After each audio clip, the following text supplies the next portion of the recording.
everybody, and welcome to Quest, a journey into true crime and the paranormal.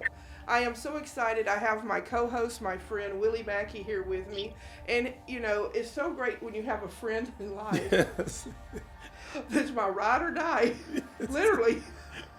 Just So we're here. whatever happens, happens. Right. Let's go. Let's go. We're doing it. Tonight, we have David Sloan, author and the official caretaker of Robert the Doll, is a guest on our show. And we also have Craig Forsythe of Haunted, well, I say Haunted Honey, but it's of Bee Guyz in Harahan. And we're going to be talking about Haunted Honey tonight. That's what So, we need. yeah, and me and Willie were like, we're going all the way with this. We're not scared. The season to be in. Yep, and we're gonna do this. So I'm really excited, but I think when we start here, do we need to ask permission or just say something? Because even though I don't want to mess with Robert and say or do anything wrong to like be disrespectful or because I know he doesn't like that. No, the main thing with Robert is respect. I advise against people asking permission Okay. because that's almost inviting them in. Okay. Oh, it's you're right. it's kind of putting yourself below them. So as long as you're respectful, people usually don't have problems. Okay. We're good, huh? Yeah. Yeah. Respectful too. Two of the most respectful people I know. I don't know anybody more respectful than me and Willie at this time.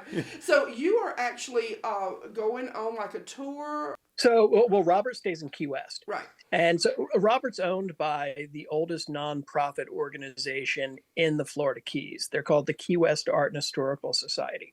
So they own Robert. I've been researching Robert for about 27 years. And so I've always worked closely with them, and I uncovered the true information about him. And, they're responsible for taking care of him as an artifact. And I know the paranormal side of things. So we partner on that, and I run the ghost tours at the fort at night. And I've spent thousands of hours with Robert the Doll, uncovering his true story. So what I've been doing recently, I went to the Michigan Paracon to talk about Robert. And so I've been going around talking about him a little bit, but he's staying safe in Key West.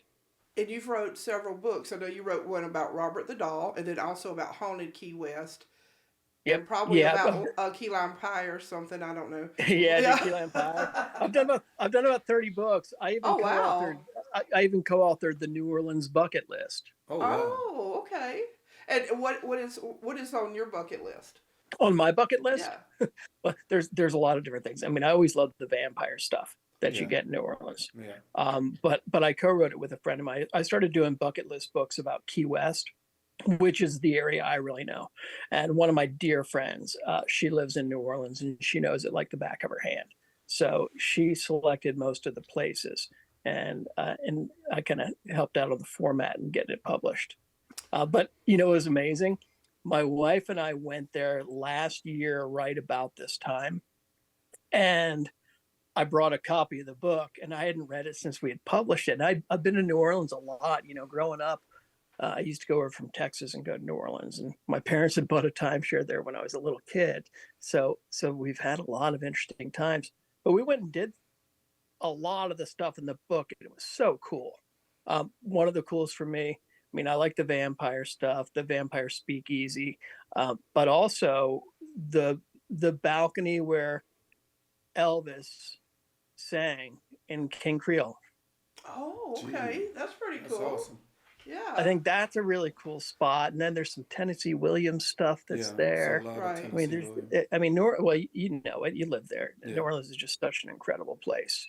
And I like that New Orleans and Key West share that haunted history. Yeah. Kind of like. And I think it's the old seaports, all the old Spanish trade routes, Yeah. and something about the port towns just. Because it But- travels. It travels. I Yeah. mean, it's like the spirit travels with whomever it touches. Like you go to Key West and it comes with you to New Orleans. Yeah. It travels there. Yeah. David, you say you spend thousands of hours with Robert. So on those moments that you're alone with him, right? Does he reach out to you? I mean, are there things that he tell you that you can't project with other people because of privacy matters and things like that? No, it's all so different. It's never the same. Right. And the thing with Robert the Doll, I believe you're dealing with multiple spirits. Yeah. And with my research, I've pretty much, I'm convinced that the main spirit's a child. Mm-hmm. It's a little girl. Mm-hmm. Little girl died. Her spirit entered the doll. And then there's these other spirits. There's a portal that's kind of put there that was done to help put a curse on the family. But it was this portal. And so that portal opens up to all these other spirits, but they're united with the cause of protecting the child. Right. But the thing is, even though they're protecting the child, they're not all good entities. So there's Mm-hmm. some dark ones in there, and they don't mind causing problems for people. So one of the main things I've tried to do is I've tried to nurture the child spirit Right. and make that stronger. But in doing that, if you're making the child stronger, are you making the other one stronger too? Mm-hmm. That's one of the questions. And the weird things that are happening last year when I did a trip from Texas down through New Orleans and then out to Pensacola, and I was kind of following in some Civil War footsteps from my great grandfather, and he was in the Union, but his regiment was in Key West, and then they were in New Orleans. So I was following this whole path, and I can't tell you the number of things that went wrong. I mean, wrong. Right. Yeah. And then when I got just past Pensacola, I was in Tallahassee, and I was like, I can't do this anymore. Nothing else can go wrong on this trip. So I canceled it. I booked a flight home early. And as soon as I did that, it was almost like I went into some type of a coma is the best way I can describe it. It was almost like this really deep sleep for a second, but I was very alert of everything going on. And then I thought I was dying. I thought I had a heart attack. Wow. And I popped up and I rolled on my side, and I was like, this is it. I'm done. And as I did that, something rolled out of me. Wow. And it was definitely an entity, and it was a very strong one that I hadn't realized was inside of me. And I think it was one of the things that was attached to Robert. And I think on that trip coming through, I don't know if it picked up more in New Orleans. I don't know if something else happened there. But it was very intense. And the weird thing is, you never know when you're getting these attachments. Yeah. And Robert's received close to 10,000 letters from people, begging for his forgiveness. And I think some of these other entities are the ones slipping in and causing problems for people. And see, that's what I meant. That's what I meant when you said the connection, because you went from New Orleans to Tallahassee, and that entity traveled with you, and you don't even know where you picked it up from. You could have picked it up from Texas. You could have picked it up, in Mississippi, but you have no clue of where you got it, but it was there. And when it came out of you, that entity is now at that moment in Tallahassee, correct? Yeah, that's where it was. And part of me thinks that it was one of the entities inside of Robert, that it was maybe surprised. Yeah. It was used to be going to the fort every night. Yeah. So when I hopped on a plane instead and flew out to Texas, it might have been out of here. Going, what the hell's out going of here? on? Yeah. And then it's like get me home, get me home, get me home, get me home. Yeah. That's amazing. That's absolutely amazing. And I'm up in. Go ahead. I'm sorry. No, and that happens more time than not. Like the situation when you thought you were having a heart attack, that happens more times than not, and we can't explain it, but it's exactly what he's saying. Yeah, it's there's some entity that's there. Yeah. Yeah, and like you said, you don't never know where you pick it up. That's right. Probably, definitely New Orleans was probably like in the top two places that you could have picked it up. But Robert is such a you said 10,000 letters of him actually. Are people thinking that he affected them in some way? And then the majority of the letters are like that. He gets letters too, and it's really interesting because a lot of times it's the children who write the happy letters to him, wishing him a happy birthday, saying, "I love you, Robert. I want to be your friend, Robert." It's the adults who really seem to latch on to the negativity, and we'll get a lot of children with autism who just pick up on the child inside of Robert right away.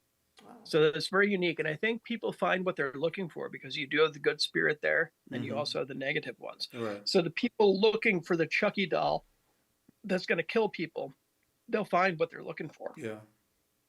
Yeah. So some people that are watching may not know the backstory. I believe it was 1904. Yeah, 1904. Okay. So Robert, there were a lot of legends going around about him. Nobody really knew the complete story until about 15 years ago. And I was able to uncover that he was created by the Steiff Company in Germany.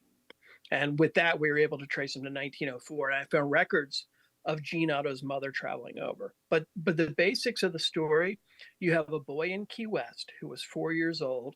He gets this life-size doll as a gift. And the doll was a clown at the time that he got it. Right now he's dressed as a sailor, but that was a uniform that the boy had. The boy would share everything with the doll.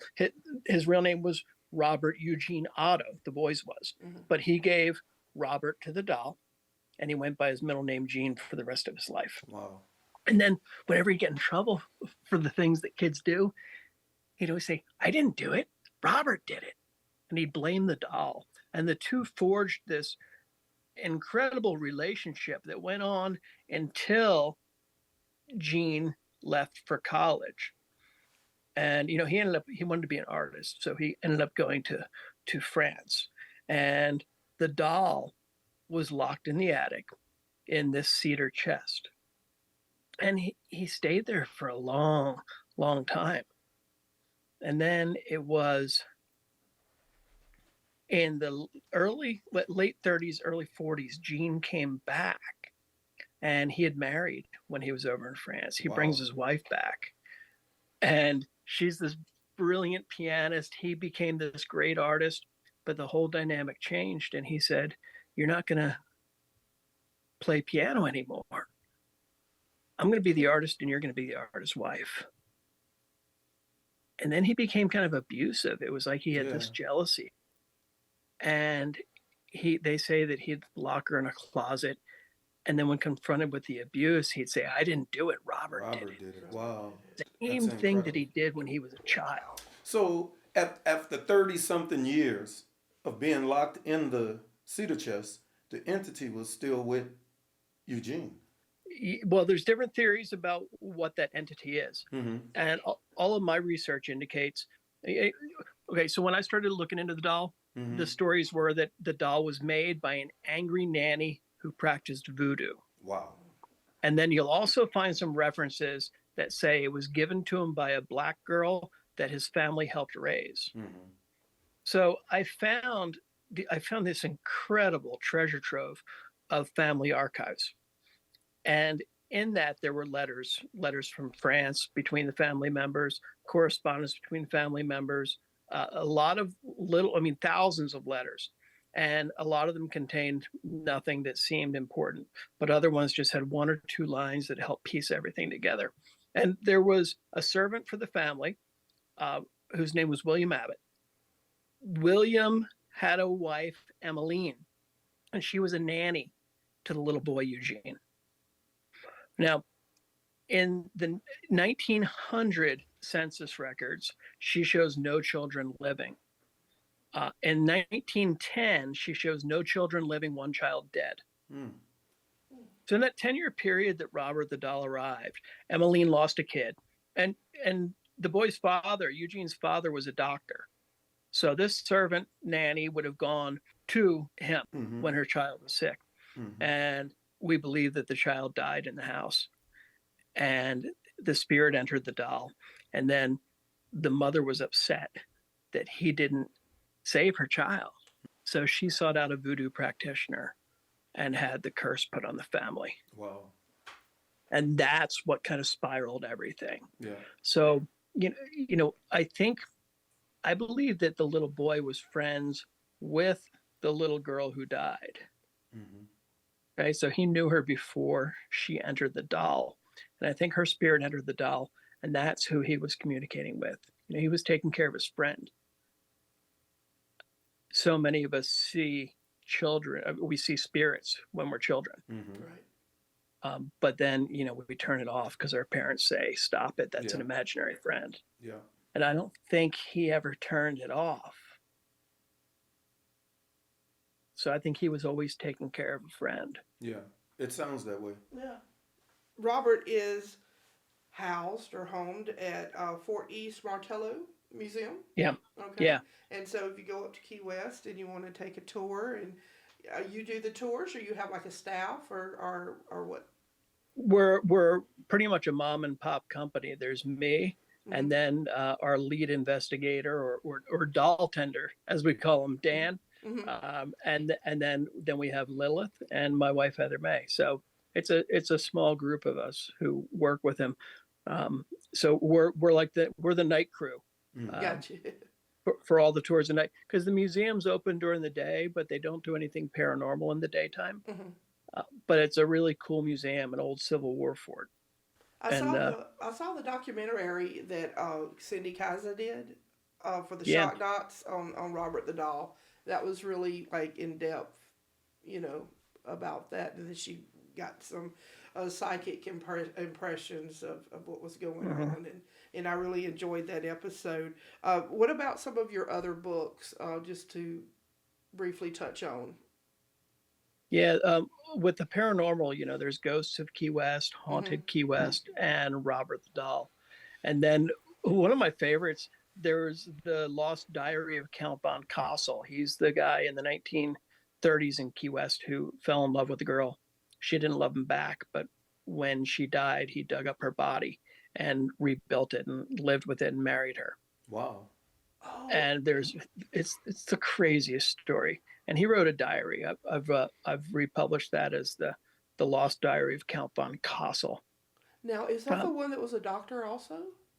Yeah. Well, he was a self-proclaimed doctor. I remember. I know that story. Count. Yeah. That's one off the charts. Yeah, it's really bizarre. Yeah, Wow. they had to. The family had to actually, like, she's buried where, if I'm not, thinking right, she's buried where he wouldn't find out about it, because didn't he dig her up again or try to get her again or something?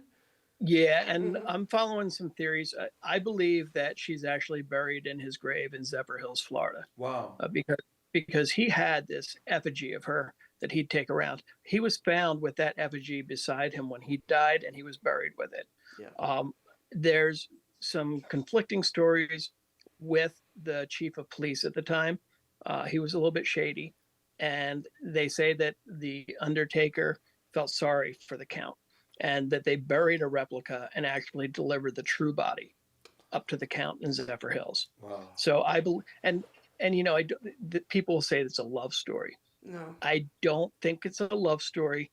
I think she was much younger than him. I believe she didn't want to be with him, but he was offering free medical care. And so her family was like, you have to take this.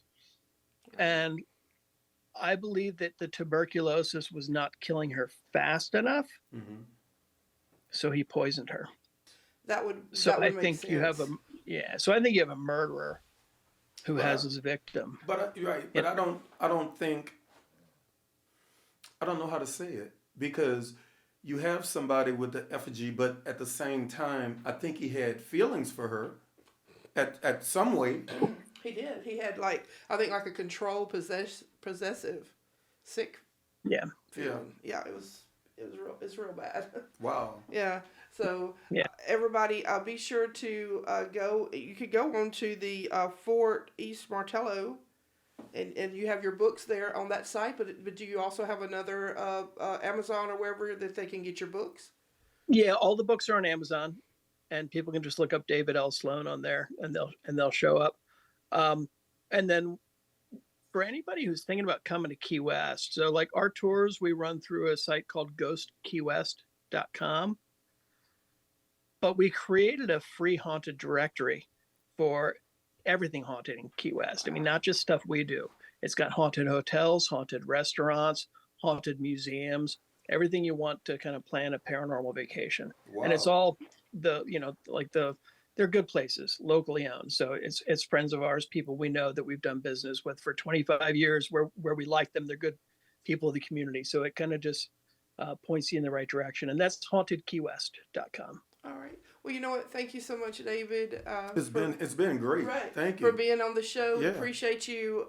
You know, like I said, be sure to if you want to find out more information on Robert the Doll. I mean, it's out there. There's a shock doc on Discovery Plus that you can watch also.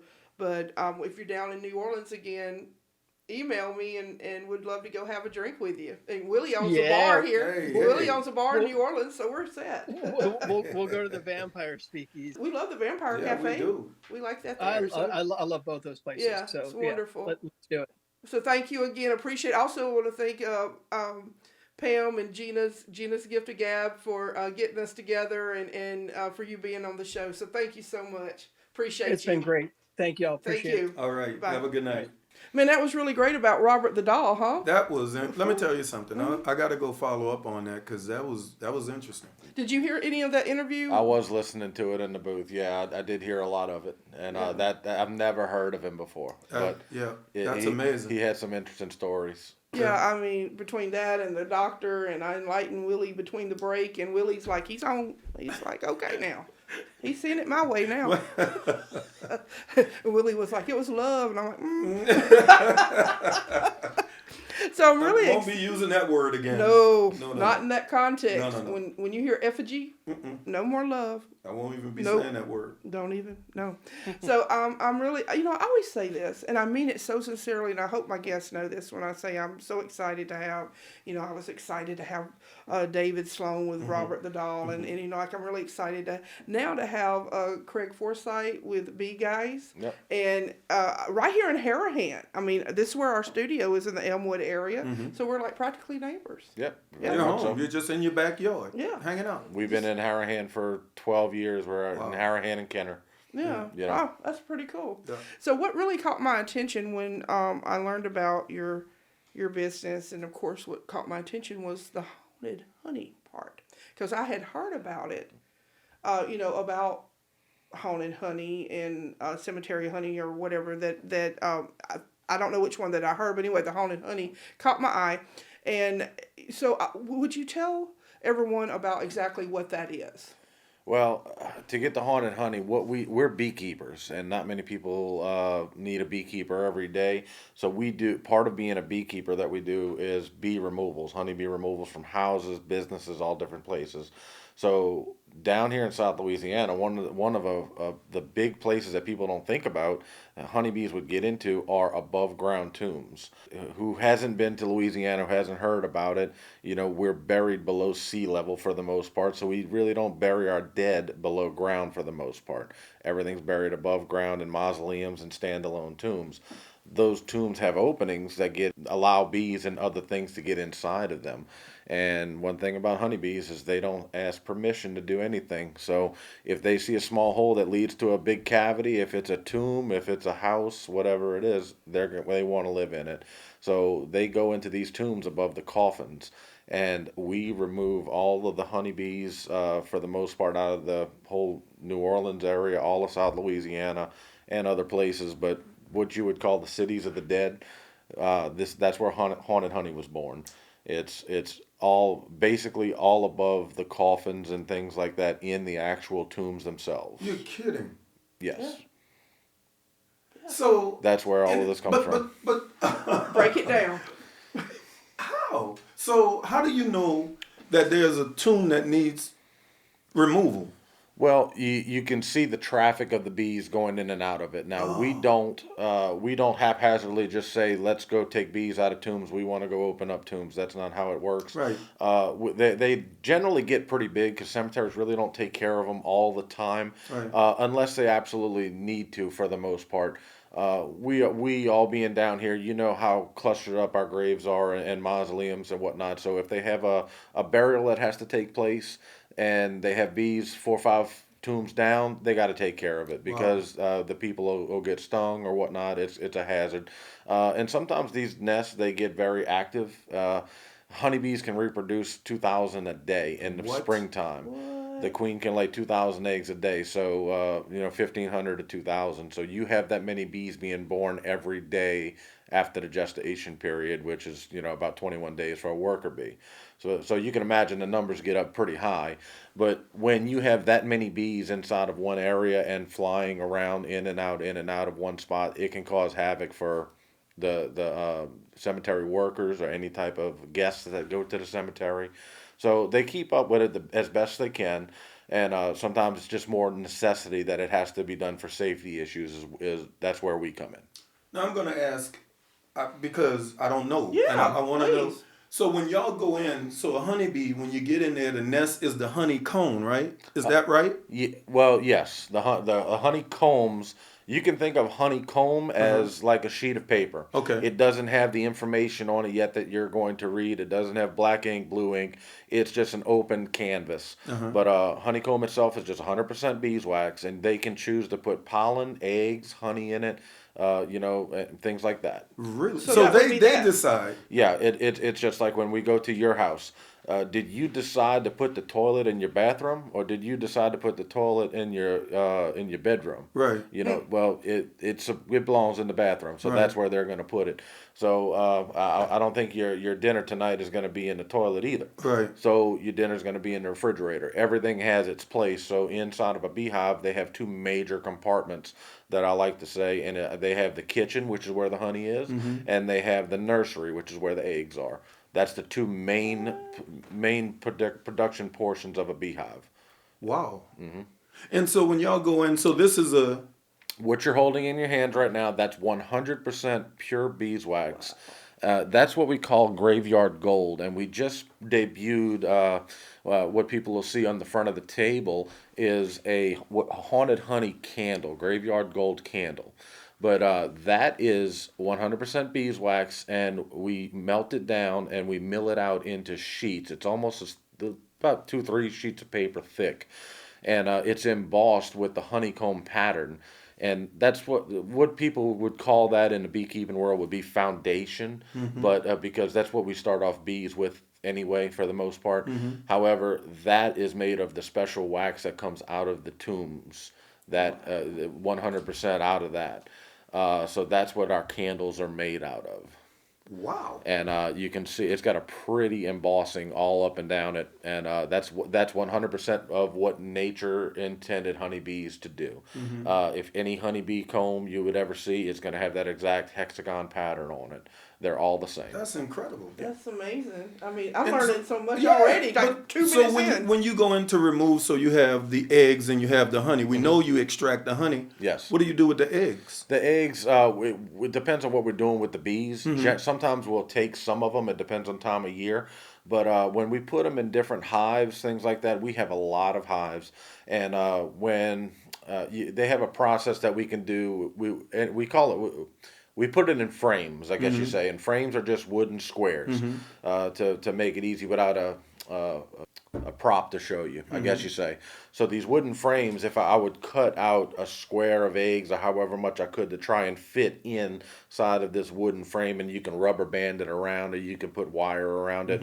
That's all hard really to do, and it's very messy, and it hurts some of the bees. It kills bees sometimes, but it is the process of rehoming them and whatnot. What we like to do is we like to take frames that actually have wax foundation in it already, and it's all nice and neat, and we can give that to the bees. We can transfer eggs from different hives, basically take eggs from another hive, honey from another hive, steal a little bit from them to put into a new hive and let them start off with that. And it makes it a lot cleaner, in my opinion. Because with those sheets of foundation, it makes everything very, very uniform. Whereas when you start cutting out bits and pieces of honeycomb here and there, the bees, when you leave them alone and you put them in the dark, they can do what they want to do. Right. So they do what we call cross comb and different things like that. So if they don't want to have straight lines of honeycomb, they'll build across, and it makes it harder on the beekeeper themselves. Now, is there a specific brand of honeybee, or is every bee the same? No, not every bee is the same. Basically, all honeybees are European honeybees. The most prevalent one we have around here is the Italian honeybee. They're the one with the big noses. Okay. They tend to like spaghetti. Yeah. But no, the Italian honeybees are the people always get a kick out of that, but it really is the truth. The Italian honeybees are the main prevalent bee around here. You've heard of African bees. Yes. African bees are killer bees. Yes. All different honeybees. They're all honeybees, but they have different traits. Different traits. Okay. They even have Russian bees. Wow. You know, they go with the white Russians and everything else. Too. Yeah. So. Why not? Russian, you see, in beekeeper talk, Russian bees are just right underneath Africans as far as aggression. Yeah. We don't have many of them around here, but they overwinter a lot better than Italian bees. It's kind of like, I always say bees are like humans, and I can always proportion something in a conversation like that. People on islands and things like that, they live in the water. They can do better things in water than we can as like city people, I guess you say. People that live in mountains, they do things on mountains that we don't really do. Yeah. You know, so that's not our lifestyle. Our lifestyle is different than theirs. So honeybees are the same way. They are proportioned to where they are, where they're used to living, and what they've been, I won't say bred to do, but what nature is around them, how they deal with it. So about your product.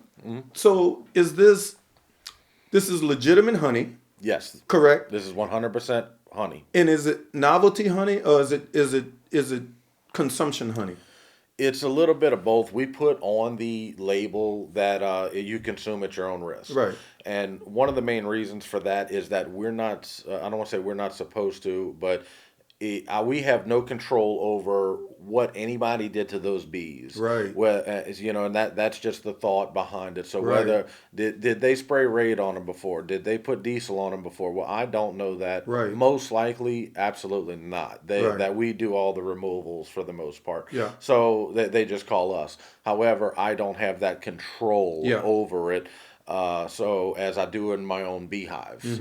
So with that, we put it as novelty only. That But is I incredible. always say it this way. Yeah. I eat it. My kid eats it. My wife eats it. My friends eat it. Yeah. Besides a poltergeist or two, we're fine. Wow. Don't talk about your kids like that. Yeah. Because I was telling you how I saw on the show that the gentleman, he had, you know, they were making a big deal out of getting the honey and stuff, and then they, you know, put him down and put the cover over him like he was deceased, and he had ate some of the honey, and then all of a sudden he sits up and has like a clarity moment of Wow. like being able to understand the spirits better, and just really like, and I'm like, I need some honey. We've talked with the haunted honey. We get people that 100% buy it to eat it. Matter of fact, I got a guy that just made truffles out of it. Wow. It's a confectionery. I don't remember what state he's in, but people buy it and they actually sell it as edible products and things like that. You know, but one real big thing about this that you're going to love is that when we do bee removals, you have any idea when we do them? No. The Day of the Dead. No, we do them at any time. Oh, I was like, Was see, it I was trying to make 12 it more midnight? than like haunted. midnight or something Yeah. like that. No, we do it. We do it at nighttime. So, Okay. how many people want to go walk around the cemetery at Nobody. nighttime? Not many. Well, not many, Oh. but some people do. And I've got a story or two about that.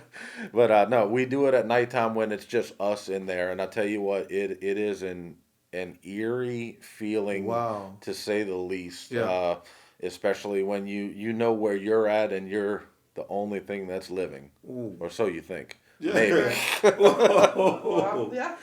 You know, it's kind of, you know, the way people say they get away or they go relax, or it's relaxing in the quietness in some part, but in the In the eeriness back of your it, mind. In the you, back of your mind. you always got that. Are you afraid of the dark? And Are you are you really afraid of being alone in the dark? No, you're afraid of not being alone in the dark. Well, I'm the Catherine, biggest chicken running around. Right. I'm telling you. well, Catherine and I, we went this past Saturday, and we went and To the cemetery? yes, Okay. and Did y'all go at night? no, Oh. we're trying to find one. I want to go at night, but we went to one Holt Cemetery during the day Yeah. and just kind of walked around and Do you know what Holt Cemetery is? I do. Okay. All right, I do, all the way. Yes. And y'all went there? Yes, but I didn't like food. Like I've been there. This is probably like the 10th or 12th. Really? Yeah, like I've been there a lot. And Chloe was with us too. She liked Have y'all ever had any removals from Holt? Because there's not a lot of no upper. upper things No, there. not at all. No. No, we're not permitted to say what cemeteries we actually Oh. work I for, got you. honestly. You know, but they all are in South Louisiana and are around all the big. You can name them, but probably so. You know, we've done over the course of 15 years, Yeah. 16 years or so. We've done quite a bit of them, I have never heard of this before. and we've got some stories to go with them. At least I do. We'll be able to put up a video of the process of some of the process that y'all go through. I'm gonna try and get you a very good video where you can. It's of a mausoleum, and you can see the process of what us take. It's actually unoccupied. This particular one. We didn't know that going forward, but there wasn't a name on the placard. So anyway, some of them, I've got stories about some of them that don't have names on placards, and you find more than anything you want to find in there. Wow. Sure. But anyway, the particular one I'm speaking about, you'll be able to see us open it up. You'll see the honeycomb, which is extremely large, Wow. covered in honeybees. And then I might have it on video where we could put it on video, but I know I do have a picture of it. After we remove the bees and suck the bees off, you can see what the honeycomb itself looks like, the beauty of it underneath, just hanging, Wow. you know, without the bees on it. Yeah. And it's two completely different sets of views with all the honeybees on it and off. So, again, another question. Feel free. That's what we're here for. Does I don't even know how to ask this. The wild, let's just say the wild honeybees, the bees that are in the thing, do they act differently than the bees that you raise in your honeycombs? It all depends. Honeybees have characteristics of personalities just like humans. Right. You know, and I always it's easy to explain. Like I always bring it back to bees are just like humans because Yeah. it really is true. Me, you could look at me wrong and I might want to kill you. Yeah. I might be able to insult you all day long, and you know what? You really don't care. It does really go down to that. Some they are going to protect what's theirs, but they do have breeds of honeybees, you know, that are less aggressive, I guess Right. you say. Italians are not the most aggressive in the world. They're drunk.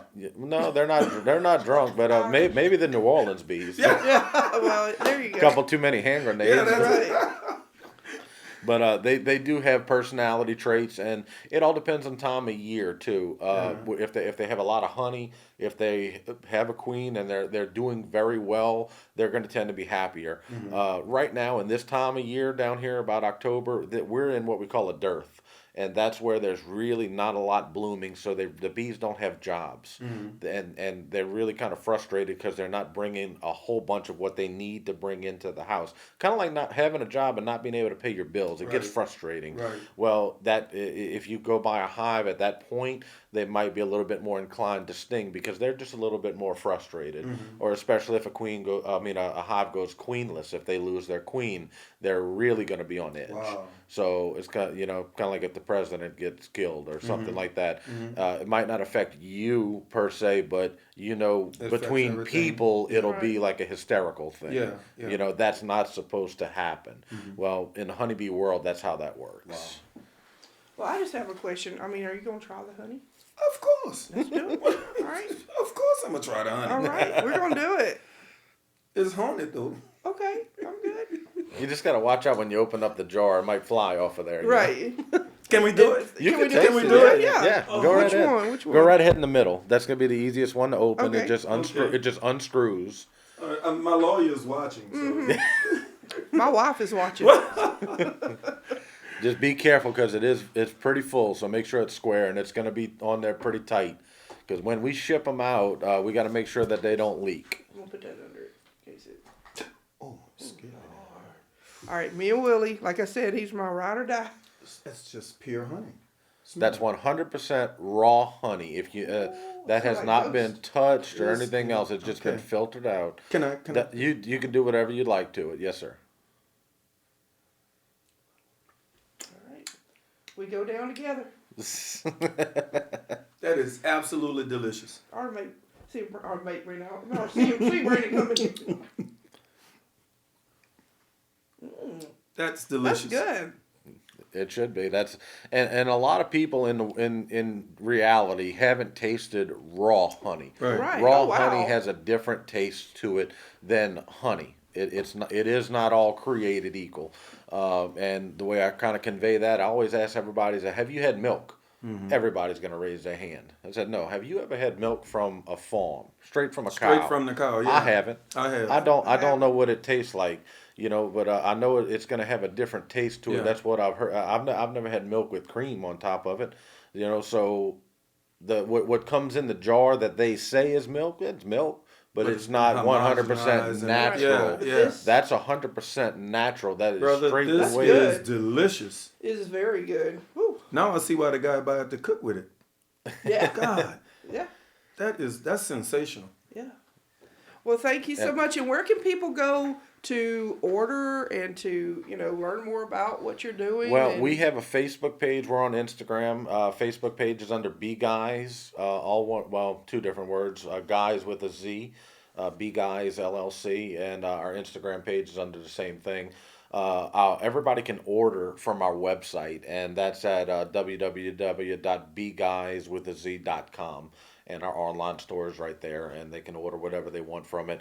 The candles have really been hitting off because a lot of people in the spiritual realm and everything else, Yeah. Yeah. they want to use that for specific purposes and everything else. And I was born and raised Catholic, but honestly, I'm not a fanatic about anything. I do take in everybody's point of view and things like that, and I've got a lot of information from different people. I've spoken to voodoo priests. I've spoken to witches. I've spoke all different types of walks of life that I wasn't around before. And I've been told, I'm paraphrasing here, but I don't know exactly how true it is, because I'm a little piece of you. I'm a little piece of you, and trying to find out exactly how it works. But anyway, they've told me that this is wonderful because this is born between worlds, or Yeah. this is free given, things like that. It comes from nature. It's Yeah. 100% Right. Yeah. from Natural, nature. yeah. That's I I gotta love tell it. you, I'm impressed. I Well, you- I didn't even know anything like this exists. Well, you were talking about going on a ghost hunt before. Oh yeah. One of the stories I can get in real quick is we were doing a removal, and it was at the end of the road. It's one of these places where you don't go, the road ends. So there's not much traffic. If you know where you're at, you don't go down this road unless you live down it. And brother, there ain't many people that live down there. So, well, when we pulled up, we were doing 2 removals there. And it's a rock entrance that goes in, and I had a generator running. And that's the only thing I could hear. And when I normally have a generator, have to use one, I park it well away from me to where I don't have it in my ears. Anyway, I was there for 3, 4, 5 hours, and I was taking out this one tomb, and it was 8.5 feet long, Wow. and it was in a mausoleum. Yeah. And it was 2.5 feet wide by 2.5 feet tall, and going over the coffin. I'm almost finished, and I'm hearing a car on rocks, and I see headlights coming from behind me. And remember, I've only got one little light I'm dealing with, and the rest is dark. So I'm starting to hear this, and I said, "Oh, great! Who's coming back here? Because nobody's back there with me. Nobody's supposed to." So these 4 kids hop out, 2 guys and 2 girls, and they were young. They had to be 20, And anyway, I'm standing there in my veil, my beekeeper veil, and my white suit, and I'm just kind of looking at them, And I'm a little bit off in the distance, but you got to be able to see me. You got to be able to notice me. And I'm thinking, my first thing I thought was, I don't know what they're doing here. They ain't got no business being here. Right. And I said, I got to watch my truck. But the problem was my truck was behind me with all my tools. And so I told them, I said, well, let me see what they're doing here. And I said, hey, how y'all doing? And they said, "Oh, okay, yeah, we're fine. We're coming ghost hunting." And I said, "Oh, really? Okay." And I thought for a second. My brain started working. I was like, "You haven't thought about asking me if I'm a ghost, or did you actually expect to come and find me here?" Right. 'Cause I don't see Scooby Doo with you, Right, but I was yeah. like, you missed a hell of an opportunity there. Because how many times do, like, especially kids now, they Yeah. know about like the bee Yeah. coopers? Yeah. If I had And saw all that, yeah. I would have outran the truck. Oh yeah. Big I would have on. been out of there, brother. You know, because it was almost like they expected to see me Yeah. there. Yeah. You know, and so if you were really coming ghost hunting, you didn't ask me a question. You really kind of failed. I agree. I would have been out of there. For real. You have any other questions, Willie? No, but I'm just, if I do look. Oh, and by the way, the number's on the on the board. Yes. If you need to get in touch with Craig, but thank you. Yeah. I've Great enjoyed gift. this. Yeah, I really have. amazing. And we did this together. And we got really? we taste the honey out of the coffin, out of the vault. Yeah, How same. about that? Yeah, we did it. So we're good. So everybody, thank you so much, Craig. Thank you. Thank you for having being me on. A guest to David Sloan of one of the handlers of Robert the Doll, author of many books. Appreciate him coming on as he does his Midwest tour of with Robert, and I appreciate y'all very much. Willie, thank you. Thank you to Brandon, our producer and director, and we will see you again next week right here on Quest. Thank you.